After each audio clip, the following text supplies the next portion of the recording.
Welcome, RTO superheroes, to another episode of our podcast. Today we have a special episode where the tables are turned. I'm thrilled to introduce our guest, Lauren Hollows. Lauren is an educational visionary and a passionate advocate for building better education systems and services. She is the founder of Analiah Education Services, and she's dedicated to providing quality, compliant, and accessible assessment tools to educators. With a wealth of experience in business coaching, team development, resource development, and RTO compliance, Lauren excels at identifying ways to improve and streamline processes within the educational sector. She is passionate about using education to make a difference, fostering staff engagement, and enhancing business maturity. Lauren is also the driving force behind Learning Lifelines, a not-for-profit organisation aimed at closing the digital divide and providing equal education and economic opportunities. She believes in the transformative power of education. Today, Lauren will be wearing the interviewer's hat and will be asking me about some of the exciting developments and challenges in the vet sector. So without further ado, let's dive in. Hey guys, this is Lauren Hollows, and we are here for part 3 of our series on the new assessment as part of our Roundtable series. Lucky enough to be here with Maree from Compliance Assist and Angela from Vivacity, and we've had some awesome conversations so far.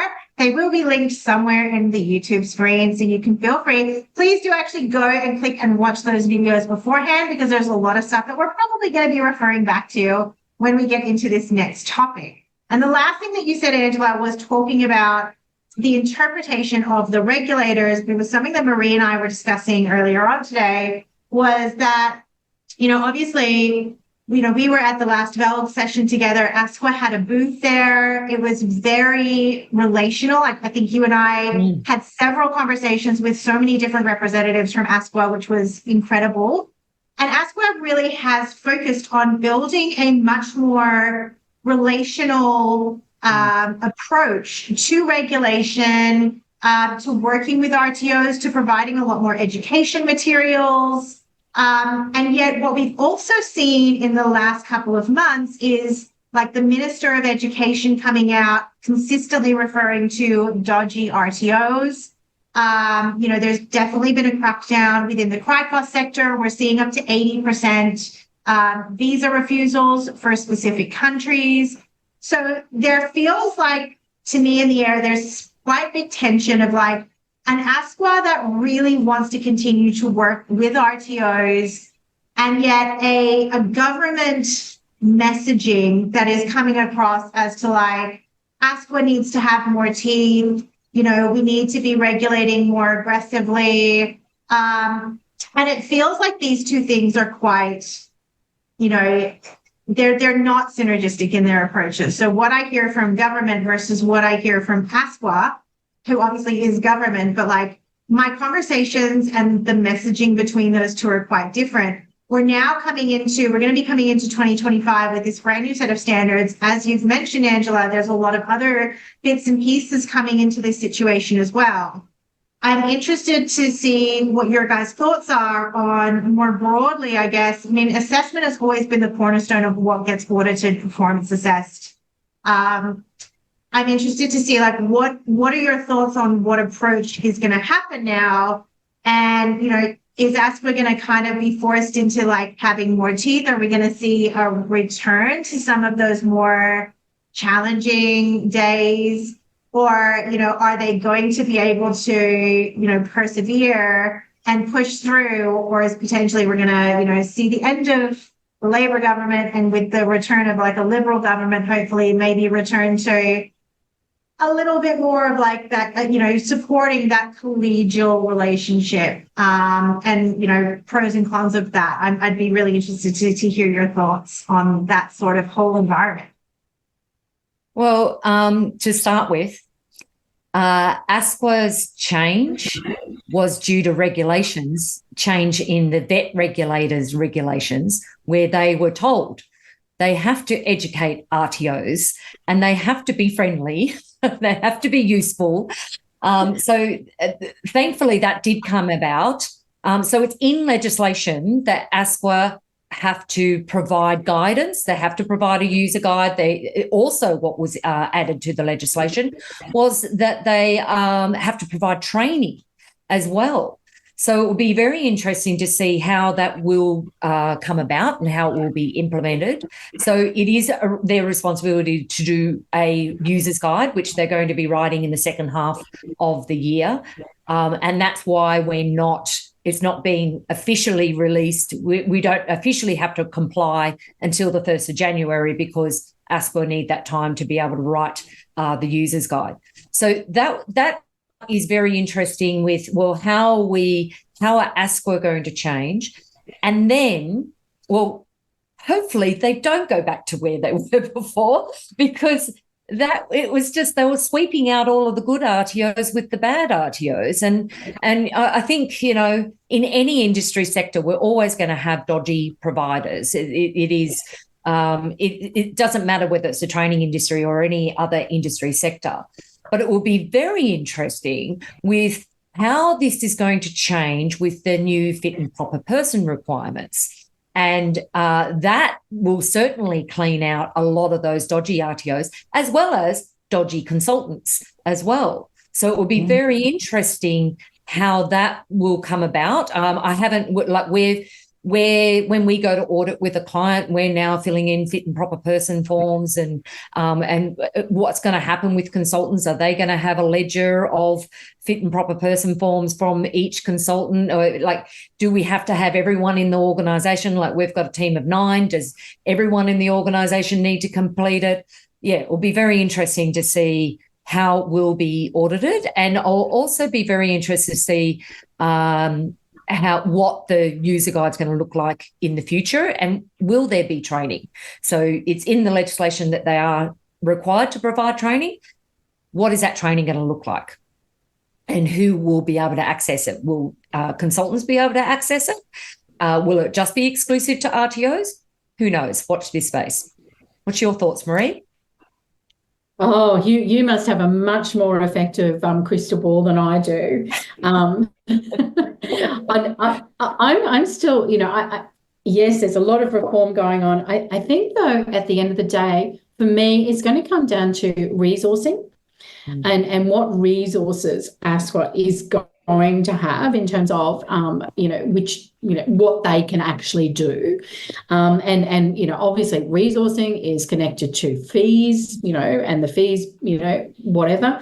And I think that there might be some hardship, coming for RTOs in terms of if the level of if the level of audit picks up, that's obviously got massive fees connected with it. But I think it's also going to come down to the capability that ASQA has. So not just the resources and how they choose to use them. Are they going to focus them on, this activity, the capability development activity, or the auditing capability activities or whatever? But have they got the capability and the right capability? There's been a lot of conversation around that in the past as to, the capability of auditors who've not got a training background, or, and sometimes that's a good thing, and sometimes it's not, or they have so that whole question of capability. I think though it's also, and I'll play devil's advocate here. I think there is still very much a role for ASQA to play in the weeding out, if you like. And look, I don't like the word dodgy, because I think sometimes there is a fine line between dodgy versus just not really capable. Yeah. They're not. Sorry. As Angela mentioned, dodgy consultants, poorly conformed. I'm sure all of us have had people referred to us from another consultant going, oh, these guys are in really big trouble. I'm like, well, literally, that's your job. That's your job, dude. Why are you sending him to me now? Because you've stuffed them up. We've all We've all been there, yeah. Yeah. But I actually think that an RTO just gets led astray. Yeah. Mm. Yeah. But I think there has to be, and we're talking in this session, significantly. We started off with assessment, and I think I said earlier, this assessment has always been an issue. The principles of assessment haven't really changed. Some units of competency have got a little bit more, defined or prescribed about what assessment has to be or look like, but the principles of assessment, the rules of evidence, the actual, and there's been a lot of advice and guidance and everything else from the regulator around that, and yet I don't necessarily see that we have as a system really got on top of that. So it's kind of one of those things, but what do you do? At what point do you draw the line and say, I'm probably going to be the most hated person, but at what point do you draw the line and go, you know what, you're just not learning? I'm sorry, but, we're going to take away that license for you at the moment because, you keep going through that red light. And how many times do we have to change the legislation, the wording for you to get it? For you to get it. And so, but maybe that goes back to what is the wording wrong? That people can't get it? Are we being too, I just wonder at new standards coming, and I know myself, if I ask a question of ASQA, and it's usually because I really don't know the answer. I don't ask it because I'm trying to take up somebody's time. I really want to know the answer. And the answer that I get back is C standard such and such or whatever. I go, as if I haven't been there. So sometimes I wonder if, when I'm having a problem with a client, I'll go, is it me? Like, okay, how can I change I'm obviously saying the same thing over and over and over, but they're not getting it. How can I change how I'm communicating or, what I'm saying or whatever to get the message across? And so I do think there has to come a point in ASQA's life where it's kind of like I'm putting a line through that, and how many chances do you get? Yeah, and it's that consistency. And maybe that's not favourable, information to hear. But it's also the consistency between the auditors. So, and this is something that we've had issues with in the past. Is one auditor's interpretation is different from other auditor's interpretation of what should be in the assessment tool and what is rules of evidence and principal assessment. Mm-hmm. Are they being educated? Are the ASQA auditors being educated on that? How are they ensuring consistency? And that's always been my concern. Back in 2019, we did a survey that went out to our mailing list, and it was, what is your problem? I'm redoing the survey now because things have changed. But in 2019, the biggest problem people had was that inconsistency with auditors and ASQA's drawn out process. And we seem to be back there again now. Like the amount of people I've spoken to who are still waiting on applications that were submitted for an addition to scope 6 months ago or more, and they still haven't heard anything from ASQA. Where you were saying, Maree, about resources and its staff, do they have the staff, the capability to be able to, like, they don't have the capacity right now to deal with the amount of applications or re-registrations that are in right now. How are they going to cope with the change in legislation? Mm-hmm. Yeah, I think it's definitely going to be an interesting space. And as you said, going back to 1.3, if RTOs are expected to test their tools and make adjustments, right? I guess the question is going to be, and I think this is going to be the big challenge for our ASQA is how do they, like this year, this is their year for testing these new standards, right? How is that testing going? Like, there's a couple of different ways that testing is going to take place. I know that I've put forward a couple of RTOs where we've kind of gone, okay, look, we'll do our re-reg under the new standards and see how we, how we form up.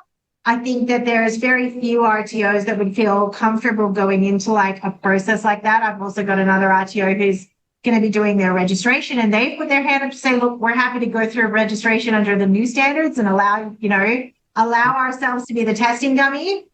that's all been done in good faith, as I said, based off the back of ASQA being really open, leaning into that educative role that they had, the presence that they had at Vogue, the willingness to be able to talk to providers and stuff like that. The interesting thing for me is going to be you've got a very different language coming out, which is reminiscent of, you know, the 2017, 2018, you know, times. And I'm like, I'm willing to put my neck out based on the relationships of the people that I've had interactions with in ASQA at this point in time. The moment I start to see more of that language coming into the regulatory body itself, it's going like that. I'll pull that straight away, because I'll be like, whoa, like, you know, it's just gonna, I think it's gonna be very interesting. Like there's huge opportunity with these new standards for ASQA to work as an educative body and take the best parts of these new standards and really run with them to improve quality in the industry. I think it will be really sad if the federal government turns and goes, no, we actually need you to be the bad guy with the teeth, you know, being, you know, saying Back how to many 2019. RTOs were shut down this month. I think that's going to kill a lot of that motivation. And that's for me when these standards become, because of their level of prescription, become very problematic. So I think that added, like, you know, if ASQA stays with the attitude that it's got now and the culture that it's got now, I think these will be a great set of standards. I am very wary, having been through many rounds of like happy regulator, mad regulator, you know, that we're going to go into a mad regulator perspective. I'm going to be like, oh, these standards can be really problematic. We go into bad regulator mode. So. Yeah. And then if you stack on top of that the fact that there's lack of government funding in states at the moment, it's making it very tough on RTOs. Like there are going to be so many changes that are afoot, and RTOs are going to need to adjust to these. ASQA needs to adjust as well. And then, you know, my concern has been, well, are there going to be some RTOs that are just going to go, this is all too hard. We don't have any funding. I just don't want to do this anymore. And interestingly, the federal government has released their own funding. And I think that, I mean, that hasn't happened before, at least not in the way that they've released this funding. And so I look at that and I go, well, is that because they're going to turn around and go, well, if you guys won't harmonize funding, which we've been asking for 20 years, we're just going to offer the funding ourselves. And that's innately going to harmonize it, because guess what? WA, if you don't want to play the game, you're just going to get less money, you know. And so now, instead of, you know, larger RTOs having to deal with, let's say, 7 funding models for 7 different states, we're going to have to deal with 8 different funding models for 8, you know, for the seven states and territories, and now for federal. And then, of course, you've got like all of the, you know, federal incentives and your assonance, you know, like all of that sort of stuff as well. But the release of that new federal funding, I think. But where is that federal funding going? Is it going to TAFE? Well, you know, again, that is a question, but it's also interesting that, like, in that federal funding and in the Smart and Skilled, the WA and the Queensland funding that's recently been released, you know, they are skilling non-accredited training, they are funding non-accredited training, they are funding micro-credentialing, they are funding skill sets. There's definitely a transition happening back to sort of the shorter, sharper training, in addition to, you know, and less away from, you know, full qualifications, you know, 3 years of this, that, and the other. So I think the next 2 years are actually going to see quite a few different shifts in, It's massive. Like the next couple of years, you know, that roller coaster ride that you were talking about, we're going to be doing a couple of loops. Yeah. And let's see what happens when we come out the other end.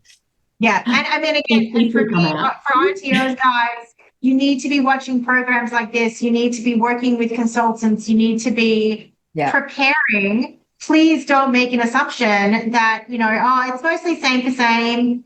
You know, look, unless you are like a top tier RTO who is proactive AF about everything, Please don't make an assumption that these are the same standards and you're going to be good. You actually do need to be planning. You need to be thinking about training design. You need to be thinking about learner requirements. You need to be rethinking that in context of your assessments, in context of upskilling your staff. I think that, particularly with the workforce development plan, there's going to be a lot of requirements around that. We've already started rewriting our policies and procedures. We've already started reviewing all of our documents. Like, we're not waiting until the standards are released. We're doing it now. The other thing that I deliver a monthly compliance webinar.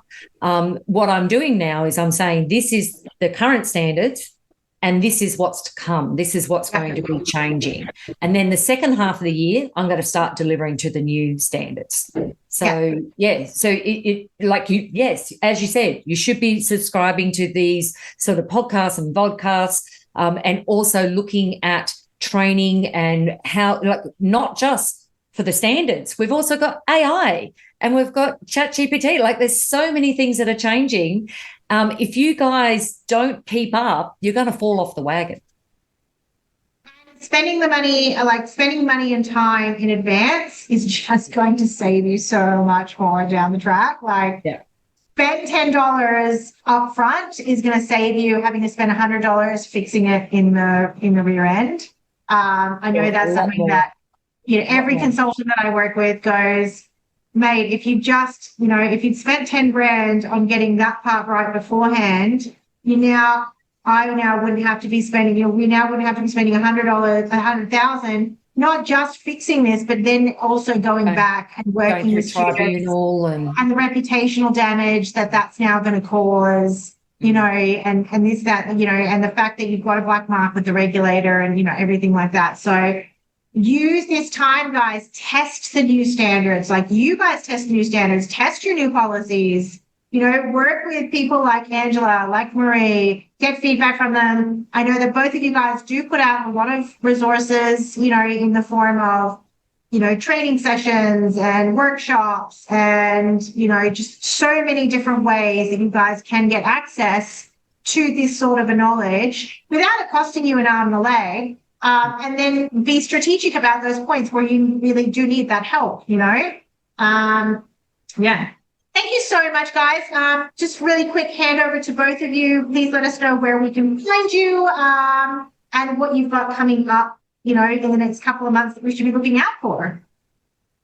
Yeah. Okay, so you can find me on LinkedIn, Angela Connell Richards, and I'd love for you to follow me on there and connect with me, because I have a lot of content that I share on there. And then the other one, we've got the RTO community. It's a Facebook group that you can join, and it's I facilitate it, but it's actually got its own mind. It's got this huge community now that is in there. We've got 2,500 people in there, and there's all these offshoot chats that people have got in there as well. You'll learn a lot and share. There's a lot of sharing that's happening in there, particularly in the chats. And then we've got the RTO job board on Facebook as well. So that's another group. That one's got over 5,000 now, and it's trainers and assessors as well as RTO owners that are on there. And we're sharing those groups the changes that are happening, what's going to affect the trainers and assessors, what's going to affect the RTO. So I definitely recommend that you get onto those. And then we've got a series of workshops that we're delivering this year, particularly on AI and the new legislation. So you can go to vivacity.com.au and learn more about our events. Excellent. Over to you, Maree. Oh my goodness, just listening to Angela's list, I'm obviously not doing anything. That is very, very comprehensive. Wow. Complianceassist.com.au, also on LinkedIn. I'm sort of at the moment trying to transition myself away a little bit from compliance focused, and sort of really try and encourage clients to move into the more, the pillars of governance, the governance, the sustainability, and the quality and compliance as a sort of the three pillars. So trying to take a holistic view of an organisation, because, we sort of talked about some stuff in this session, earlier sessions, around, some of the costs that may be involved to an RTO. And so one of the challenges is trying to look at that RTO and go, balancing that business acumen with the academic rigor, with the ethical decision making, and looking at the I'm sort of working with a partner. We're calling it sort of an organizational needs analysis, if you like. Doing a lot of that work around looking at the organization, the RTO as a whole, rather than as disparate and separate parts. So that would work well with the workforce development plan requirements as well.